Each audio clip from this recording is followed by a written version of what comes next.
नमस्कार प्रिय दोस्तों, स्वागत है आपका स्वस्ति प्रोग्रामा में। आज के एपिसोड में आज हम देखेंगे कि आपके कौन से राज हैं। तो आज के एपिसोड में हम प्रस्तुत करेंगे। आप सोचते होंगे कि ऐसा क्या है, आज हम जैसे किसके बारे में हम बात करेंगे। तो चलिए पंडित जी को हम स्वागत करते हैं। आपको सस्पेंस में थोड़ा रख के हम इस प्रोग्राम को आज हम आगे बढ़ाएंगे। नमस्कार पंडित जी। नमस्कार दर्शन जी। कैसे हैं आप पंडित जी? हम तो ठीक है। किसको सस्पेंशन में डाल दिया आपने? पंडित जी आज तो ऐसे फ्राख आयल है कि हम सोची थोड़ा सा हली फ्राख पूछ ली। कैसे आपने पिछले हफ्ते बताए थे ना कि समय के अनुसार हमें चलना चाहिए और 1 घंटे में हमने फिल्टर किए हैं।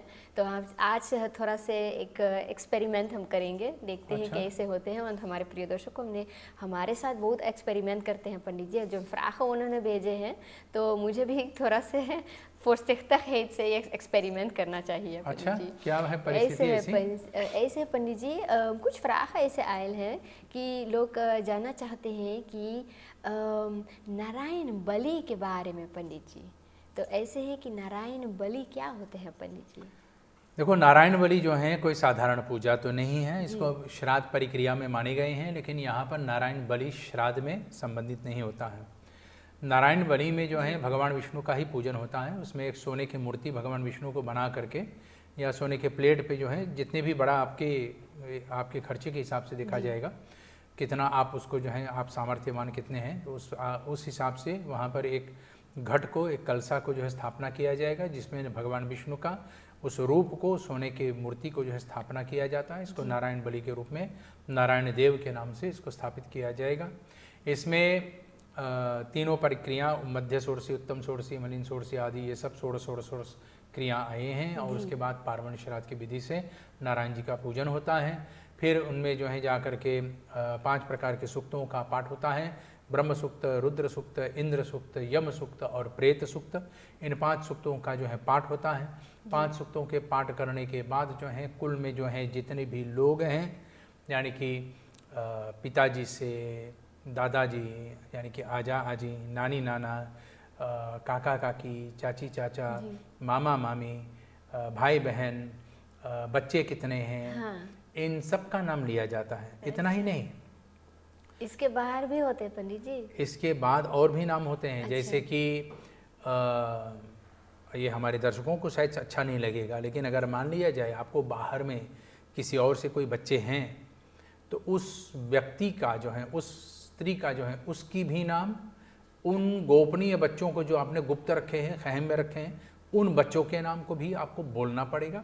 क्योंकि नारायण बलि में जो होता है, यहाँ पर सब सत्य के रूप में भगवान के सामने रखना है। भगवान विष्णु का एक नाम होता है सत्यनारायण। तो सत्यनारायण, सत्यव्रतम सत्यपरम त्रिसत्यम सत्यस्य योनिम निहितम च सत्ये सत्यस्य सत्यव्रत सत्यात्मकम त्वाम शरणम प्रपन्नाः। भगवान विष्णु यहाँ पर जो है 8 प्रकार से जो है सत्य को मनुष्य के साथ जोड़ते हैं कि आपके जीवन में जो कुछ भी सत्य हैं आपने छुपा करके भी रखे, यहाँ पर आपको बोलना पड़ेगा।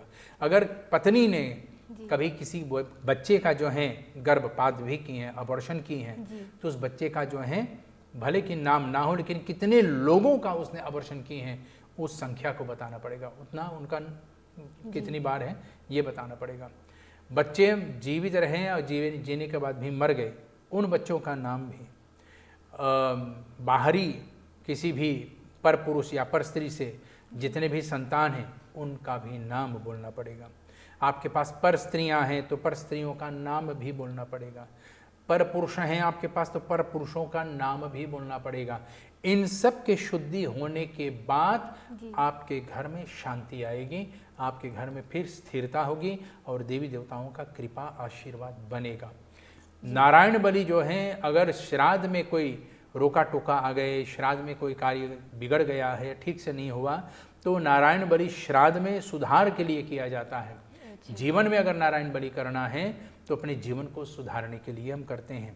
तो यहाँ पर एक तो श्राद्ध में प्रायश्चित के रूप में, और दूसरा जो होता है परिवार में, परिवार के दोष, पितृदोष, ब्रह्म दोष, नारायण दोष यानी कि देव दोष, इन दोषों से दूर होने के लिए ये नारायण बलि हम लोग करते हैं। अच्छा, लेकिन पंडित जी आपने थोड़ी आप जैसे बता रहे थे, तो आपने बताया कि हमें बोलना चाहिए, तो ये बोलना मन ही मन में है कि बाहरी कस के बोले? वहाँ पर जो है भगवान विष्णु के सामने निडर बिना डर होकर के आपको पूरी आवाज लगा करके ध्वनि के साथ, वाइब्रेशन के साथ आपको बोलना पड़ेगा, मन में नहीं।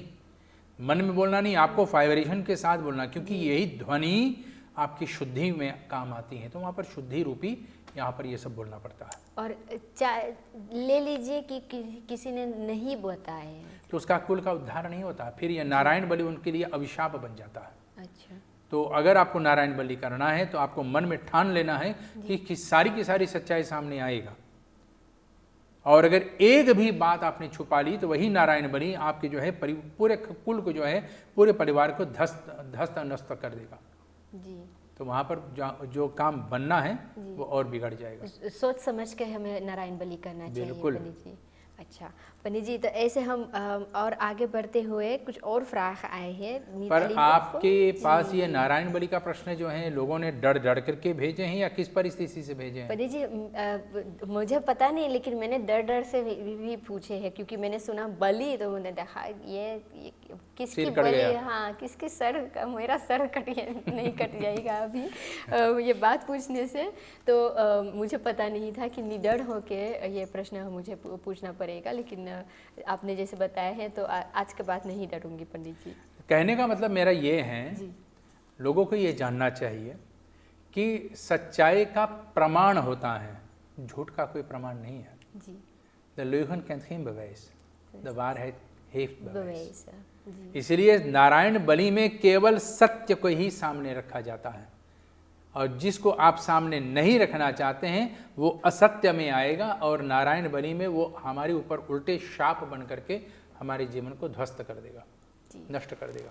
Maar Pandit ji, stel iemand heeft zichzelf zodanig bewust gemaakt dat hij dan heeft gezegd in zichzelf heeft gebeden met de Almachtige भगवान जी से उन्होंने प्रार्थना की है, बताए हैं कि वो जानते हैं कि भगवान जी सब देखते हैं, वो क्या करते हैं क्या नहीं करते हैं, क्या सोचते हैं।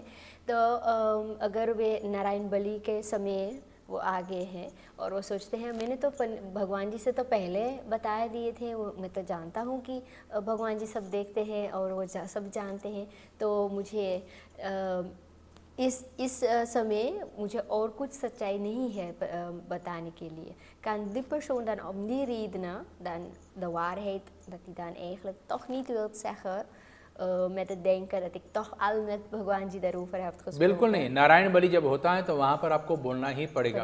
जैसे कि हम अपने घर पे पूजा करते हैं, पूजा करते समय हम संकल्प करते हैं जी. तो संकल्प में वहाँ पर बोला जाता है कि जब पंडित जी तिथि मुहूर्त आदि और गोत्र आदि यजमान का नाम बोल दिया है तो उसके बाद पंडित जी बोलेगा और यजमान को दोहराना पड़ेगा.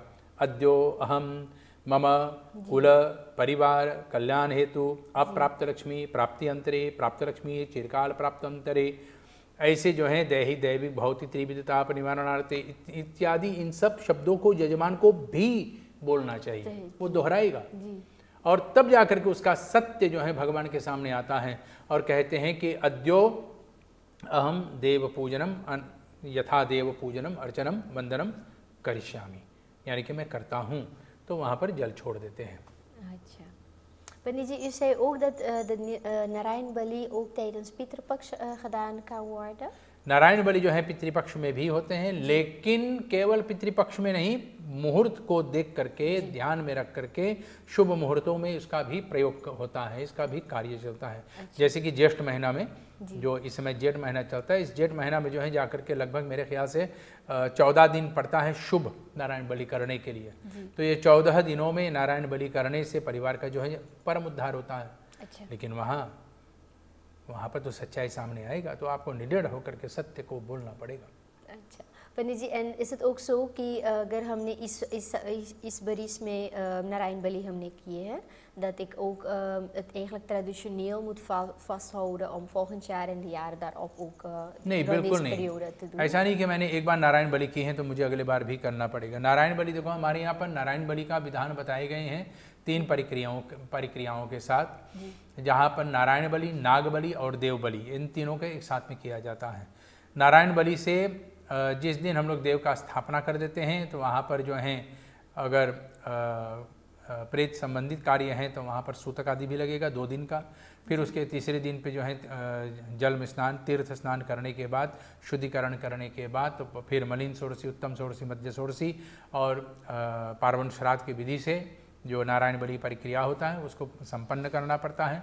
सपिंडी जिसको भी हम लोग कहते हैं, तो वहाँ पर इसको करना पड़ेगा। फिर उसके बाद जो है 5 सूक्तों का पाठ करना है और फिर जाकर के नारायण बलि का पूजन पूर्ण होता है। तो ऐसा नहीं है कि हम केवल पितृपक्ष में ही करें, आप या तो साल में एक ही बार करें या एक बार करने से मुझे हर बार करना पड़ेगा, नहीं, जब भी करें प्रेम के साथ, सत्याय के साथ। और अगर परिवार में ऐसा कोई दोष हो, श्राद्ध में कोई दोष हो या कुल में कोई दोष हो, पितृदोष आदि या देव दोष हो, तो ब्रह्म दोष हो, तो इन कार्यों को करने से, नारायण बलि करने से इन दोषों से मुक्त हो सकते हैं। अच्छा, बहुत अच्छा पंडित जी आपने बता दी। मुझे बहुत थोड़ा डर लग रहा था। अच्छा पंडित जी, इसलिए थोड़ा सा लोगों को सस्पेंस में हमने डाल दिया, तो थोड़ा से हम भी सस्पेंस में थे, इसीलिए हमने कहा कि ऐसे vragen आए हैं पंडित जी। पंडित जी, dan gaan we even naar de andere vraag. Dat is min of meer tijdens de puja, als we हवन दान doen, dan हम आहुति देते हैं। तो हमारे प्रिय दर्शकों ने प्रश्न भेजे हैं कि आहुति के समय जब हम आहुति कर देते हैं, mogen we de bloemen ook voor Agnidev dan in de हवनकुंड offeren of moet dat per se buiten zijn? Agnidev के जो अगर हम पुष्प अर्पण करते हैं तो उनके सामने ही रखते हैं, कुंड के भीतर में, अग्नि में नहीं, देवता के सामने ही रखते हैं। और देवता के सामने रखने का मतलब तात्पर्य ये है कि उस देव का जो है हम आदर करते हैं। अगर मुझे आपको कुछ देना है और दे करके मैं जला दूं तो नहीं, अच्छा नहीं अग्नि लगेगा। देवता जो है अपने शक्ति को जो है स्वयं अपने कंट्रोल में नहीं रख पाते हैं, क्योंकि उसके सामने जो कुछ भी आएगा उसको जला देगा या तो सुखा देगा। इसलिए वो पुष्प जो है अग्नि देवता को प्रसन्न करने के लिए उनके सामने ही रखते हैं और अग्नि में जो है जाकर के जल का छीटन करते हैं। अग्नि मित्रायते हे आपह, वहाँ पर जल अग्नि के मित्र है, तो वहाँ पर जल के छीटन अग्नि में करते हैं और अग्नि को जो है जाकर के प्रसन्न करते हैं। जी, लेकिन पंडित जी, हम अग्नि में सामग्री क्यों हम धरते हैं तब? सामग्री डालने का तात्पर्य ये होता है कि देवताओं का भूख मिटाते हैं। अग्नि का जो है भूख मिटते हैं लकड़ी से, ठीक, देवताओं का भूख मिटते हैं तिल, आटा या तो फिर भोजन से या तो फिर प्रसाद से। इसलिए हवन सामग्री में हम लोग चावल भी रखते हैं, इलायची रखते हैं, सुपारी रखते हैं, कपूर रखते हैं, उसमें भोजन भी रखते हैं, उसमें प्रसाद भी रखते हैं। यथावर्त जैसे जो है जिस देव के नाम से आहुति होता है वैसे वैसे सामग्री उसको बना करके हम लोग रखते हैं। तो अधिकतर वहाँ पर प्रसाद भी मिलाते हैं और प्रसाद के साथ जो है हम लोग शहद होनी को भी मिला करके और तब देवताओं का हवन करते हैं। इसमें एक चोरी है जी, होनी के साथ हवन करने से अग्नि देवता प्रसन्न होता है। जिस देवता के नाम से आहुति दिया जाता है वो देवता भी प्रसन्न होता है और यजमान का जो है सब मन की कामना पूर्ण हो जाता है। अच्छा पंडित जी, आज के बाद तो होनी खास हो जाएगा पंडित जी थोड़ा से। ऐसा मत करना, आपको जितना लेना है उतना ही लेना है, बाकी औरों के लिए भी छोड़ दें। जी, ऐसे है पंडित जी। तो एक दूसरा प्रश्न है, काफ़ी समय से हमने ऐसे प्रश्न नहीं पाए हैं और नहीं पूछे हैं आपसे। अच्छा? तो एक्चुअली ये प्रश्न है विवाह के बारे में फिर से पंडित जी। विवाह के बारे में? जी, विवाह के समय अभी भी नहीं, फिर से नहीं आए हैं ना पंडित जी, लेकिन फिर भी कुछ लोग जानना चाहते, शायद कुछ हुए हैं उनके बीच। तो वो पूछते हैं, ढाकपात के समय अगर दुल्हन के कोई या दुल्हे के जो बड़ा भाई होते हैं या एक नीफ होते हैं वे नहीं हैं, तो उस समय उनको क्या करना चाहिए, क्या कर सकते हैं वे? जो जेठ होता है, जेठ को एक तो विवाहित होना चाहिए, क्योंकि उसको विवाह के प्रक्रिया के बारे में जानकारी होना चाहिए एक।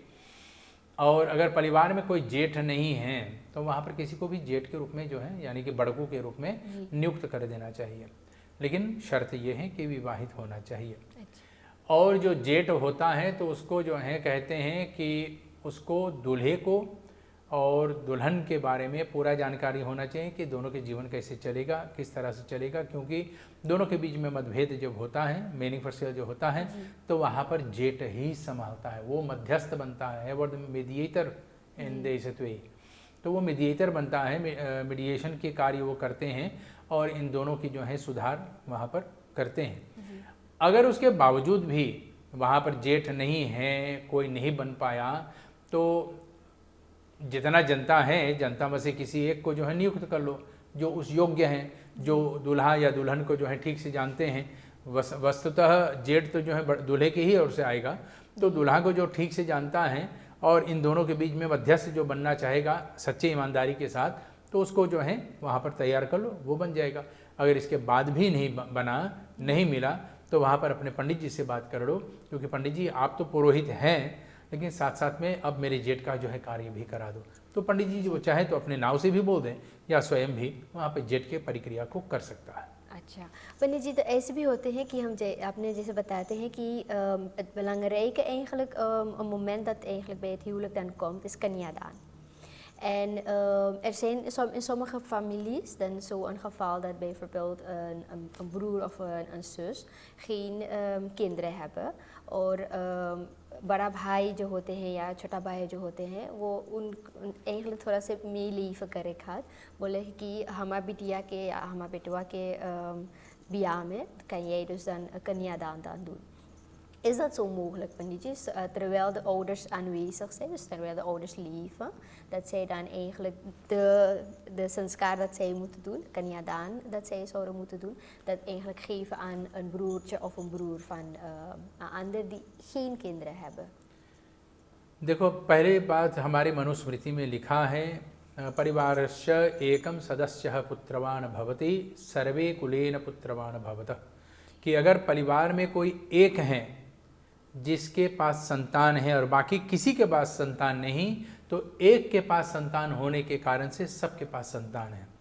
जैसे बड़ी बहन की जो है बच्चे, तो छोटी बहन मौसी जो होती हैं वो भी उस बच्चे की माँ कहलाएगी, इसलिए उसका नाम मासी है। ठीक है, माँ जैसी हैं इसलिए मासी मौसी के रूप में वो भी माँ कहलाएगी। ठीक इसी प्रकार से भाई लोग होते हैं, एक भाई के अगर बच्चे हैं और बाकी भाइयों में बच्चे नहीं हैं, तो एक भाई के बच्चे होने के कारण से बाकी सब जो हैं पुत्रवान हो जाते हैं। तो एक के होने से बाकी सब के पुत्र हो जाते हैं, इसलिए वो अधिकार सबको होता है। रहा प्रश्न अब ये कन्यादान करने का, तो कन्यादान एक बार होता है जी। तो वहाँ पर कन्यादाने महादाने सर्वदाने से दुर्लभम, सब दान से दुर्लभ है कन्यादान करना, सबसे बड़ा दान यही बताए गए हैं। और अगर यहाँ पर कन्यादान माता पिता कहते हैं कि देखो हमारे पास अभी एक और बेटी जिसकी मैं कन्यादान कर सकता हूँ और मैं चाहता हूँ कि इस कन्यादान को जो है हमारे बड़े भाई जिनके पास संतान नहीं है, बड़े भाई और भाभी जो हैं इसको करें, तो वो कर सकते हैं। लेकिन हाँ, शर्त ये ही है यहाँ पर कि जो भी कन्यादान कर रहे हैं बाकायदा धर्म अनुसार विवाहित होना चाहिए और विवाहित होने के बाद पति और पत्नी मिल करके ये कन्यादान करें। ऐसा नहीं कि केवल पति या केवल पत्नी, ऐसा कन्यादान नहीं चलेगा। कन्यादान जब चलता है तो दोनों के साथ होने में, यानी कि पति पत्नी दोनों होकर के कन्यादान करते हैं, क्योंकि एक कन्यादान करने से 21 पीढ़ी का उद्धार होता है, इन राशि का उद्धार होता है। तो 7 पीढ़ी होता है ससुराल में, 7 पीढ़ी माँ के और 7 पीढ़ी बाप के परिवार में। तो ससुराल में 7, माता के परिवार में 7 और पिता के परिवार में 7, ऐसे एक मिला करके 21 पीढ़ी का उद्धार होता है केवल एक कन्यादान करने से। इसलिए कन्यादान एक बार होता है और कन्यादान उसी को कन्यादान कहते हैं जो कन्या विवाह के समय अभी कुंवारी है, उसी को कन्यादान कहते हैं। Pandit ji, en in dit geval voor de कन्यादान vindt गठबंधन dan plaats, toch? En अगर गठबंधन होता है तो गठबंधन किसको करना चाहिए? Is het de भौजी van het meisje van de दुल्हन of moet het de zus zijn van de दुल्हा? देखो, धर्मशास्त्र में ये भी इसका उल्लेख मिलता है, मनुस्मृति में और पराशर स्मृति में। पराशर स्मृति में भी है और वशिष्ठ स्मृति में। इन दोनों में ये प्रसंग आए हैं कि जो गठबंधन होता है तो सबसे पहले दुल्हा दुल्हन की कलाइयों में लपेटे जाते हैं, फिर साखूचार पढ़ा जाता है, कुल की जो है बढ़ाई आदि पढ़ा जाता है, फिर उसके बाद फेरे के समय इन दोनों को जो है गांठ दे करके फेरे लेना पड़ता है। लेकिन गांठ बाने कौन, ये प्रश्न होता है, क्योंकि दो परिवार के बीच में, ये पराशर स्मृति और वशिष्ठ स्मृति में ये बात आता है कि दो परिवार के बीच में आने के कारण से एक तरफ के गांठ पिता, लड़की के पिता, एक तरफ के गांठ की ओर जो है लड़के के पिता, और ये दोनों मिल करके पहला गांठ बांधता है। और इस गांठ को बांधने के मतलब है कि दो परिवार एक सूत्र में बंधे जा रहे हैं। फिर उसके बाद मंत्र के आधार से वहां पर पुरोहित जो होता है एक गांठ और देता है, तो 3 गांठ हो जाता है। एक कन्या के पिता, एक वर के पिता और एक पुरोहित के द्वारा ये 3 गांठ हो जाते हैं, तो ब्रह्मा विष्णु महेश के बराबर हो जाता है। ये तीनों गांठ जो हैं परिवार के जो है उद्धार के लिए, वर और कन्या के गांठ अटूट बनाने के लिए चलता है।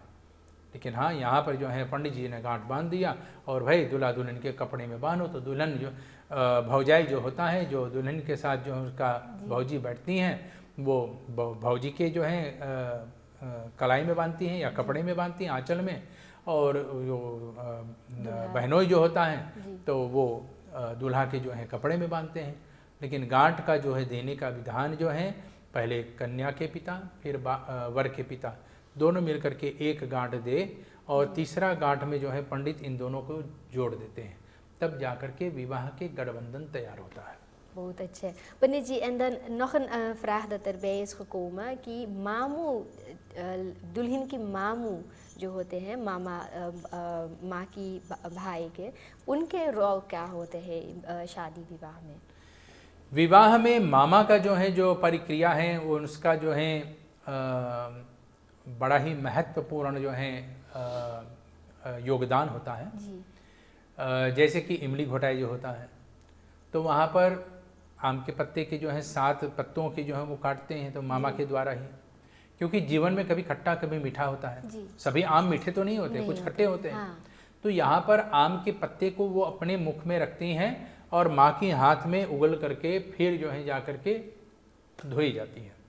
यानी कि यहाँ पर मामा अपनी बहन से कहते हैं कि ए बहन, तुम्हारी बेटी जो है सुयोग्य हो गई है, और सुयोग्य होने के कारण से इसका गठबंधन होने जा रहा है, अतः यह नेछु होते समय ये कार्य होता है। तो यहाँ पर मामा जो है अपने भतीजी से कहते हैं कि देखो बेटी, अब तुम्हें किसी और के हाथ में सौंपे जाएंगे, तुम माँ की जो है आंचल पकड़ करके अब चलने वाली नहीं रहोगी, और हमारे परिवार से तुम जो है जाकर के औरों की परिवार में जा करके वहाँ पर उसका कुल का जो है चिराग को जलाओगे, कुल के परिवार को बढ़ाओगे। इसलिए हम तुम्हारी जो है जा करके यहाँ पर अब जो है नेछू करते हैं, इमली घोटाई करते हैं, और इमली घोटाई के बाद जो है अब तुम्हें औरों के हाथ में सौंपते हैं। तो यहाँ पर बहन केवल नहीं, बहन अपने भाई को भी इसमें सम्मिलित करती हैं, और भाई जो है बहन को सराहना देती हैं कि बहन संतोष रख, जैसे आप और हम भाई बहन के रिश्ते में अटूट रहें, ऐसे आपकी बेटी भी जो है अटूट रहेगी अपने पति के साथ। हमारी आपकी भाई बहन के रिश्ता सदैव चलेगी। ठीक इसी प्रकार से आपकी बेटी का जो है नया घर बसने जा रहे हैं, इसमें आप भी आशीर्वाद दीजिए। बहुत अच्छे पंडित जी। पंडित जी, en dan nog dan een andere vraag dat toch een beetje gerelateerd is met het huwelijk. Stel in ergens in het huwelijk कहीं पे हमने ये एक रस्म नहीं किए हैं, एक रिचुअल जो होते हैं, ये रिचुअल मामा के साथ नहीं किए हैं, तो क्या परिस्थिति हम verwacht कर सकते हैं कि हो सकते हैं? Kan er een dilemma in het huwelijk plaatsvinden? देखो, परिवार को छोड़ देने से कार्य अधूरा हो जाता है। ठीक, मामा के हक को छीन लेने से मामा की जो है अपमान होता है। विवाह का अर्थ होता है जोड़ना, परिवार को जोड़ना, ये विवाह का अर्थ होता है। और यहाँ पर मामा को जो है निकाल देना, तो ये जोड़ने की प्रक्रिया नहीं होगा, जहाँ पर परिवार की एक भी सदस्य को जो है छोड़ दिया जाता है तो वहाँ पर ये परिवार में अमंगल लाती हैं। अमंगल माने ईनखैज लाती हैं और परिवार में मतभेद उत्पन्न होना शुरू हो जाएगा। इसलिए माता पिता को जो है अपने बच्चों के विवाह करते समय इस बात पर ध्यान रखना चाहिए कि किस किस को मैं इसमें सम्मिलित कर रहा हूँ, कहीं मैं किसी एक को तो नहीं छोड़ रहा हूँ। उन बच्चों को जो है जाकर के अपना स्वीकृति भी देना होगा, उन बच्चों को स्वीकार करना होगा कि हमारे माता पिता हमारी अच्छाई के लिए सब कुछ भली भांति जानते हैं, इसलिए मुझे उनकी बताई हुई राह पर चलना है, मैं मनमानी नहीं कर सकता हूँ। और क्योंकि माता पिता ही मेरे कन्यादान करेंगे तो इसलिए मुझे माता पिता के अधीन होकर के और उस कार्य को पूर्ण करना पड़ेगा। तो वहाँ पर माता पिता जो है इस परिवार को उद्धार के लिए और परिवार को एक सूत्र में बांधने के लिए सबको जोड़ करके ये कार्य को करेंगे। बहुत अच्छे पंडित जी, een paar episodes terug ga ik even afkijken. थोड़े हम बात कर रहे थे, hebben we gesproken over इंद्रजाल, een paar episodes terug। तो हमारे प्रिय एक दर्शक हैं, वो कहते हैं कि वे पुरोहित के opleiding में हैं और वो जानना चाहते हैं कि जैसे हमने बात किए थे इंद्रजाल के बारे में, is het dus ook zo dat ieder इंद्रजाल kan leren, waar eigenlijk de vraag meer ook op neerkomt is, kan hij als Purohit इंद्रजाल ook leren? भाई अगर आप पुरोहिताई सीख रहे हैं तो पहले पुरोहिताई ठीक से सीख लो, क्योंकि पुरोहिताई का अर्थ होता है औरों का परोहित। परोहित माने औरों का कल्याण करना। और जहाँ तक ये पंडित जो होता है तो पंडित बना नहीं जाता है, आपको पंडित पहले से ही अंदर में होना चाहिए। पंडित होना एक रूपिंग है, ऐसा नहीं कि चलते फिरते आदमी जो हैं अब नौकरी चाकरी से बेकार हो गए हैं, पेंशन से चला गया, चलो अब पंडिताई कर बैठते हैं, ऐसा नहीं। पंडिताई का करने का तात्पर्य ये होता है कि मैं औरों की कल्याण का जो है अपने ऊपर ये जिम्मेवारी लेता हूँ कि उनकी जो है कल्याण के लिए मैं संसार में काम करूँगा। और इंद्रजाल जो होता है तो वो लोगों को जो हैं हानि या बुराई करने में या उनकी कोई और काम बनाने में, उस उलझन को सुलझाने में लगे रहते हैं। इंद्रजाल में अक्सर किसी न किसी का हानि होता है, किसी एक के काम को बनाने के लिए दूसरे का जो है काम बिगाड़ना पड़ता है, इसी से इसका नाम इंद्रजाल है। इंद्र का जो है, इंद्र माने अपने इंद्रियों का, अपने इंद्रियों की वशीभूत में हो करके मैं औरों के लिए, अपने इंद्रियों के संतुष्टि के लिए औरों के लिए अहित या तो ऐसा कार्य करूँगा जिससे मेरे इंद्रियों की संतुष्टि मिले और उसकी जो है इच्छाओं की मुझे कोई चिंता नहीं। तो इंद्रजाल से आप जितने दूर रहेंगे उतने अच्छे हैं, क्योंकि हमारी देवी देवताओं के मंत्रों में इतनी आशीर्वाद है कि आप समस्त संसार के सबके काम कर सकते हैं। हाँ, अगर आप ज़्यादा मोटे मोटे जो हैं रुपए कमाना चाहते हैं और इस आधार से इंद्रजाल सीखना चाहते हैं तो मैं ये कहूँगा कि हमारा पंडिताई जो है, हमारी पुरोहिताई कोई धंधा नहीं, कोई बिजनेस नहीं है, पूजा है जिसमें हम भगवान से बातें करते हैं, भगवान को सामने बिठा करके आवाहन करके उनका पूजन करते हैं और भगवान को जो है बताते हैं कि हमारे यजमान के लिए, उनके कल्याण के लिए आपके सामने हम ऐसे क्रिया को कर रहे हैं और भगवान से प्रार्थना करते हैं कि हमारे यजमान का कल्याण हो। लेकिन ऐसा नहीं कि मैं भगवान से कहूँगा कि हमारे यजमान के काम बना दो और उसके दुश्मन को जो है नाश कर दो। तो इंद्रजाल जो हैं एक के काम बने दूसरे के काम बिगड़े, ऐसा नहीं होना चाहिए। आप या तो पुरोहिताई सीख करके सबका कल्याण करो या तो इंद्रजाल सीख करके केवल मोह माया में पड़ा रहो। Goed, धन्यवाद पंडित जी। पंडित जी, en dan heb ik dus nog een vraag. We hebben deze dagen toch wel een paar dingen meegemaakt in ons land, थोड़ा पॉलिटिक्स हो रहे थे और देखने में आए हैं कि कुछ लोग में बहुत सारे अहंकार, हम पॉलिटिक्स के बारे में नहीं बात करेंगे लेकिन देखने में आए हैं कि अहंकार लोगों में बहुत ज़्यादा हो रहा है। Hoe kunnen we dit eigenlijk een beetje tegenwerken of eigenlijk wat kunnen we eraan gaan doen पंडित जी? देखो, हमारे यहाँ पर दो शब्द बताए गए, एक अभिमान होता है, एक अहंकार होता है। जिस बात को मैं मानता हूँ और मैं आपको जबरदस्ती कहूँगा कि तुम भी मान लो, ठीक, उसे अभिमान कहते हैं। क्योंकि मेरे मानने से मैं मानता हूँ और मैं चाहता हूँ कि आप भी मान लो, भले आप उसको स्वीकार करें या ना करें, लेकिन आप भी मान लो, तो उसको अभिमान कहते हैं।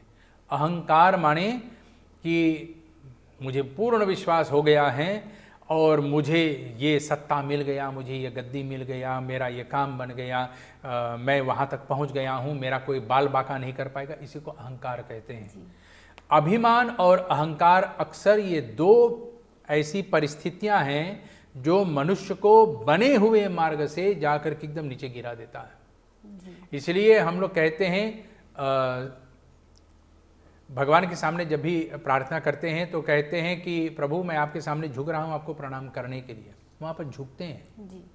सर्वदेव नमस्कारम, ठीक, वहाँ पर भगवान के सामने झुकते हैं। और झुकने के मतलब ये है कि मेरे अंदर में अहंकार ना हो।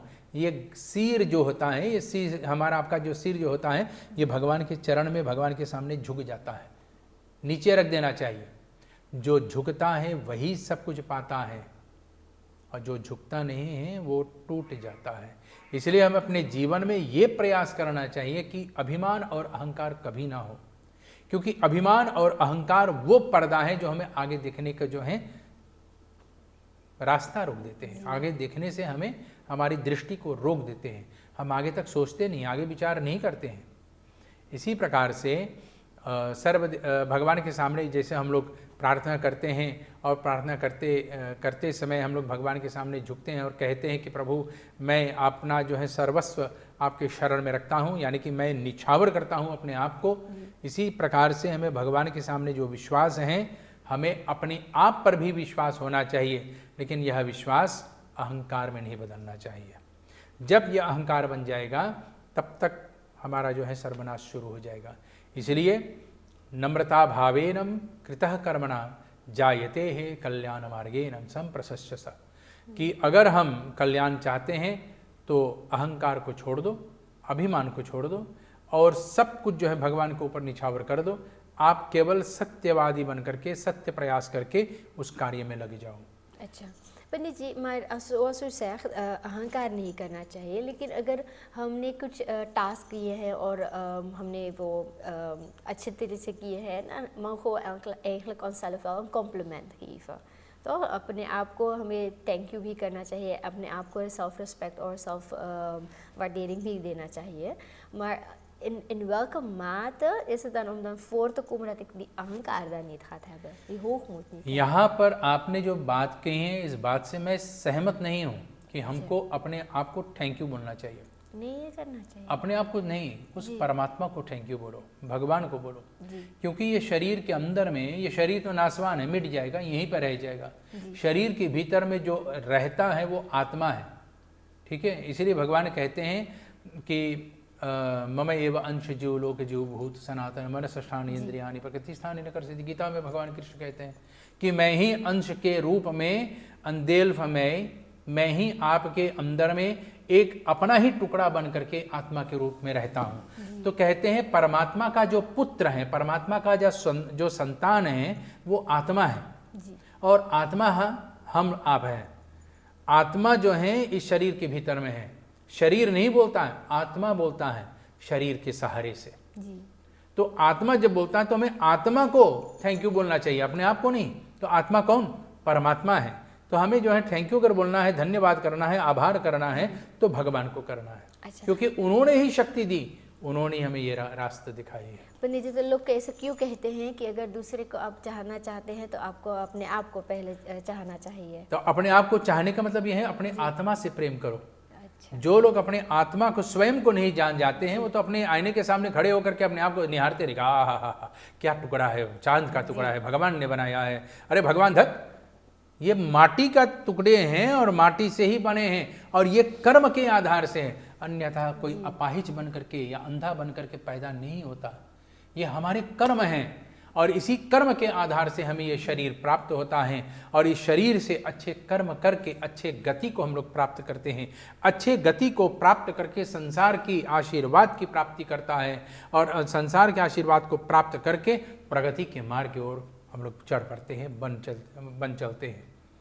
तो ठीक इसी प्रकार से कोई भी सत्ता, कोई भी कुर्सी, कोई भी परिक्रिया प्राप्त करने के लिए हमें अपने आप को नहीं, उस परमात्मा को आभार करना चाहिए कि प्रभु मैं जीवन में दुख हो या सुख हो, मैंने आपको भूला नहीं है।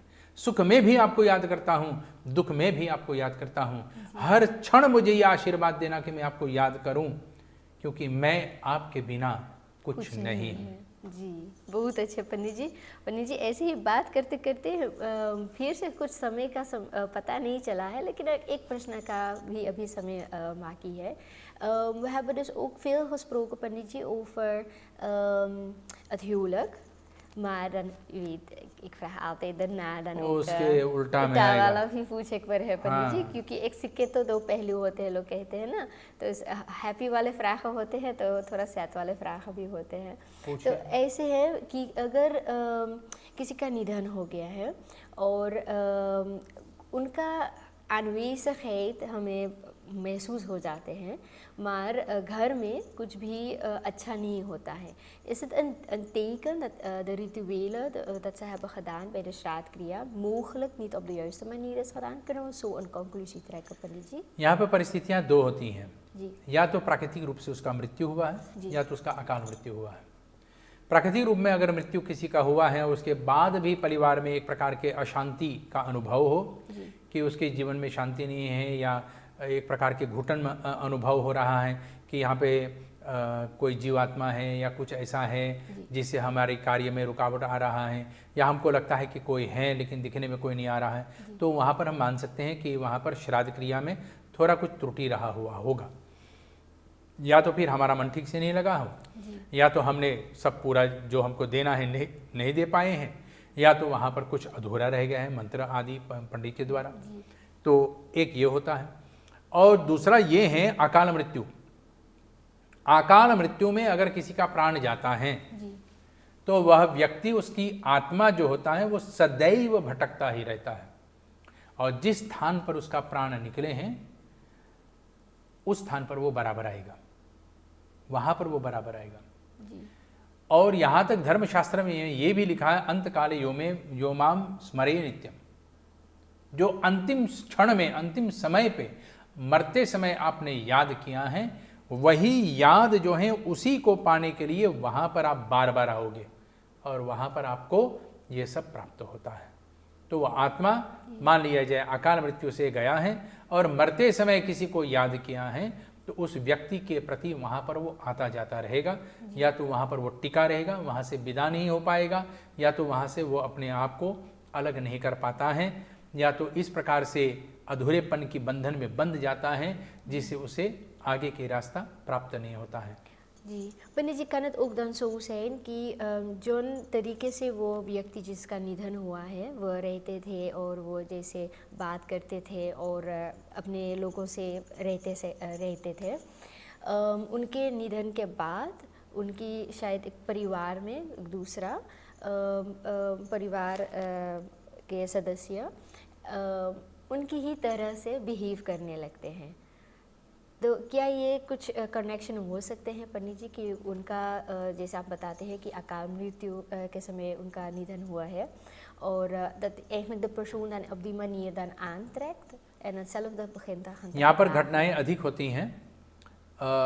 शुरू में मैंने बताए हैं, पता नहीं कौन से एपिसोड में, लेकिन मैंने पहले ही बताए हैं, हमारे संसार में दो प्रकार के लोग होते हैं, इन दोनों से बहुत सावधान रहना पड़ता है।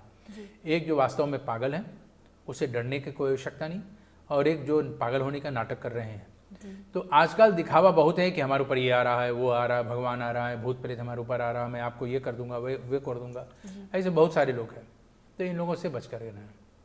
पाखंड बहुत ज़्यादा हो जाता है। और दूसरा इसमें अब ये आता है कि अगर किसी का मृत्यु अकाल मृत्यु के कारण से हुआ है और उसकी आत्मा भटक रहे हैं, क्योंकि अकाल मृत्यु वाले तो भटकेगा। अगर आपका उम्र 80 वर्ष तक जाने वाला है और आपने 40 वर्ष पे ही अकाल मृत्यु कर लिया, अपने आप का जो है अपने शरीर का अंत कर दिया, ठीक है, तो शरीर का अंत करने के बाद आत्मा अभी 40 वर्ष तक भटकेगा, क्योंकि जब तक उसके लिए समय निर्धारित नहीं होता तब तक वो यमपुरी में प्रवेश नहीं पाता है, वो भटकता ही रहेगा, वो भूत बनेगा।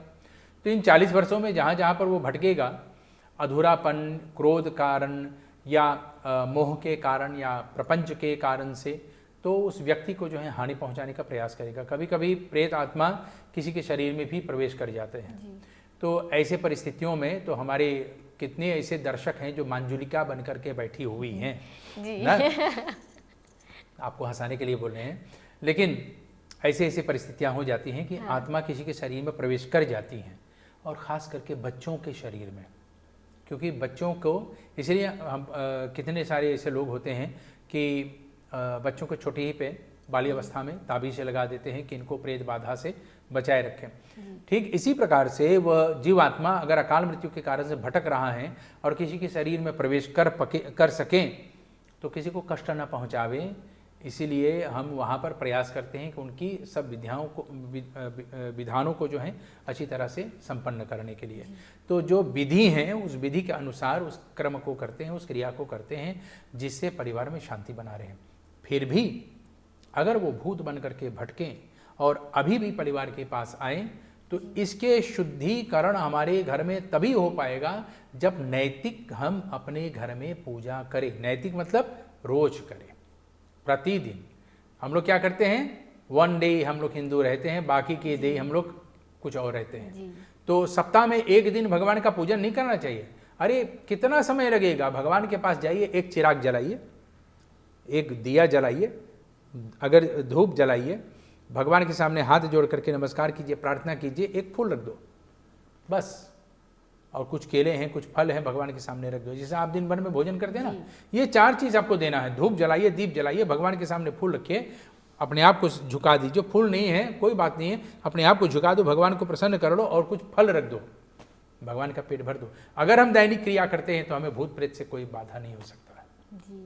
कहीं झाड़ने वाले फूकने वाले के पास नहीं जाना पड़ता है। जी पंडित जी, बताते समय आपने कहा कि हम तबीज बच्चों को हम पहनाते हैं, बड़े लोग भी तबीज पहनते हैं, लेकिन ऐसे प्रश्न भी एक आए हैं कि तबीज हमें कब पहनना चाहिए? या पंडित जी हम जब बताते हैं कि हमें ये प्रॉब्लम है तो पंडित जी 1 रोज़ का समय देते हैं, या थोड़ा से पंडित जी रेडीमेड भी धरते हैं और वो दे देते हैं? Dus in hoeverre is het ook zo dat ik naar de winkel kan gaan en een tabiez kan kopen en mezelf ga zeggen van oké, ik heb mezelf beschermd?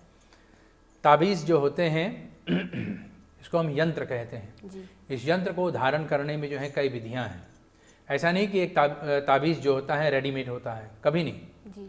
जो रेडीमेड दे देते हैं ना, तो समझ लो उसमें कोई ऐसी कोई विशेषता नहीं है। थोड़ी देर के लिए आपकी रक्षा करेगा, उसके बाद फिर आपको पंडित जी के पास जाना पड़ेगा।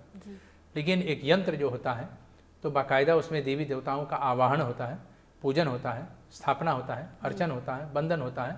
फिर उसको जो है किलक आदि से पाठ करके, किलक स्तोत्रों का पाठ करके उसको जो है बंद करना है। बंद करने के बाद उसको जो है प्रतिष्ठा करना, अभिषेक करना है। फिर उसके बाद उस यजमान के नाम के साथ उसका पूजन करके उसको देना पड़ता है। इसमें कम से कम 5 दिन लग जाते हैं केवल ये प्रक्रिया करने में। तो रेडीमेड वाला जो है तो दूर की बात है। बनाकर धर के, और एक्चुअली जैसे आप बताते हैं उनकी यजमान के नाम से kan ik dan eigenlijk die 2 dagen dan nemen. Ik ga alles voorbereiden en zetten. En dan na 2 dagen doe ik het op de naam van de persoon en अभी उस यंत्र में जो है आपको देवी देवताओं का आवाहन करना है। जिस देवी या देवता के प्रति आपको जो है उस ताबीज़ को बनाना है, उस यंत्र को बनाना है, उस देवता को जो है उसमें आवाहन करना है। आवाहन करने के बाद उसका जो है अर्चन करना है। अर्चन करने के बाद उसको जो है प्रतिष्ठा करना है, प्राण प्रतिष्ठा करना है। प्राण प्रतिष्ठा करने के बाद जो है उसका जो है स्तोत्र, किलक, कवच आदि का पाठ करना है। उन कवचों को पाठ करने के उपरांत जो है जाकर के उसको बंद करना है। तो फिर वहाँ पर किलक, उस देवी या देवता के किलक मंत्र का पाठ करना है। किलक मंत्र का पाठ करने के बाद उसका अब अभिषेक करना है।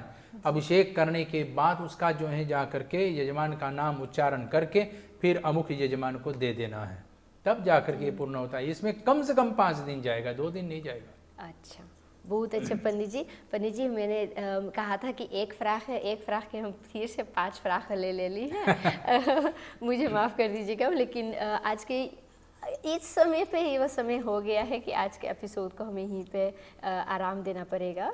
तो हम फिर मिलेंगे अगले एपिसोड पे। आपको हम बहुत बहुत धन्यवाद करते हैं पंडित जी। हर हफ्ते आप समय निकाल के आते हैं और हमें ज्ञानपूर्वक बताते हैं कि हमें कैसे अपना धर्म चलाना चाहिए। हम प्रयास में हैं, जो कुछ जानते वही बताते हैं, जो नहीं जानते वो नहीं बता पाएंगे, फिर पूछेंगे। गुरुजनों के आशीर्वाद है, इसलिए धन्यवाद। बहुत अच्छे पंडित जी, शुभ रात्रि। शुभ रात्रि। प्रिय दर्शकों, हम माफ़ी चाहते हैं, आज के एपिसोड को हमें फिर से यहीं पे einde krijgt Paris. Maar we zijn er natuurlijk volgende week en u weet het, u bent er vrij in om ons via WhatsApp of per sms of om een belletje te geven met alle vragen of onduidelijkheden die u heeft. Wij kijken er naar uit. Tot de volgende keer. Tjupratri.